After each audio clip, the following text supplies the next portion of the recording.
Hello guys, आज आहे day 50 of my 60 days transformation journey. आज उठलो आणि लक्षात आलं आज लेग्स डे आहे. म्हणजे दिवस थोडा अवघड असणार हे नक्की. ब्लॅक कॉफी घेतली, डोळे अजून पूर्ण उघडले नव्हते. थोडं फ्रेश झालो आणि कुठलाही जास्त विचार न करता थेट जिमला निघालो. जिममध्ये पोहोचल्यावर आधी कार्डिओ केलं, बॉडी गरम झाली, ब्रिदिंग सेट झाली आणि मग सुरू झाला आजचा खरा गेम. आज होतं लेग्स वर्कआउट, फ्री स्क्वॉट्स,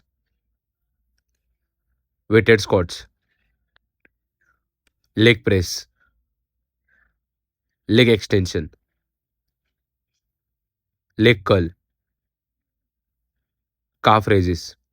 प्रत्येक एक्सरसाइजला लेग्स थोडे थोडे थकत चालले होते, पण फोकस अजून मजबूत होत चालला होता. कारण डे 50 म्हणजे कॉम्प्रोमाइज नाही. वर्कआउट कंप्लीट करून घरी आलो, बॉडी कंडिशन चेक केली. थकवा दिसत होता, पण स्ट्रेंथ पण जाणवत होती. That feeling hits different. लंचमध्ये पनीर आणि सॅलड खाल्लं. दुपारी ब्लॅक कॉफी घेतली आणि थोडं कामानिमित्त बाहेर गेलो. कामावरून संध्याकाळी डिरेक्टली टर्फवर गेलो. आज क्रिकेट मॅच होती. रनिंग, स्वेटिंग, थोडी मजा मस्ती आणि तिथेच आजचा लास्ट मील घेतला. Day 50 complete. लेग्स थकले आहेत, पण कन्सिस्टन्सी अजून मजबूत होत चालली आहे आणि हा थकवा हा प्रोग्रेसचा पुरावा आहे.